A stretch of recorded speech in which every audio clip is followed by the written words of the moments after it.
Class 6 lesson 10 must ice cream chapter থেকে একটি story, যেটা তোমাদের তৃতীয় পরীক্ষার জন্য খুব গুরুত্বপূর্ণ। অ্যাক্টিভিটি 10A তোমাদের কথা মাথায় রেখে লিখিয়ে দেওয়া হলো। The hare and the tortoise, খরগোশ এবং কচ্ছপ। ওয়ান্স আপন এ টাইমে hare and a tortoise lived in a forest, একদা এক সময় একটা খরগোশ এবং একটি কচ্ছপ একটি জঙ্গলে বাস করত। The hare was very proud of his speed, খরগোশটি খুবই গর্বিত ছিল তার দ্রুত গতির জন্য। He always teased the tortoise for its slow speed, সে সর্বদা কচ্ছপকে তিরস্কার করত তার ধীর গতির জন্য। One day the two of them ran a race, একদিন তারা দুজন দৌড় প্রতিযোগিতার আয়োজন করল।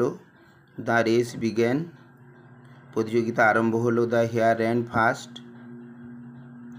খরগোশটি দ্রুত দৌড়লো। And the tortoise ran slowly, কিন্তু কচ্ছপটি ধীরে ধীরে। আফটার স্পিডিং আপ, কিছুটা পৌঁছে যাওয়ার পরে, the hare saw the tortoise far behind,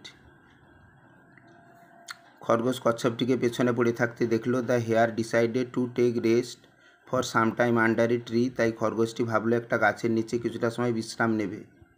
as the hare was tired, যেহেতু খরগোশ খুব ক্লান্ত ছিল। হি ফেল অ্যাসলিপ, সে ঘুমিয়ে পড়ল। But the টর্টোইজ moved on and on, কিন্তু কচ্ছপটি এগোতেই থাকলো।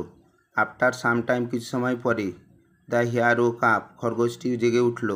অ্যান্ড হি স দ্যাট, সে দেখতে পেল, the tortoise left him far behind,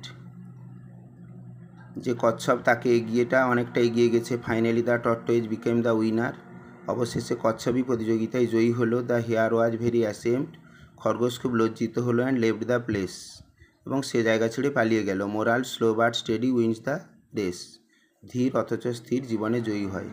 এরকম সুন্দর সুন্দর রাইটিং পেতে অবশ্যই এই চ্যানেলটির সঙ্গে থাকার জন্য সাবস্ক্রাইব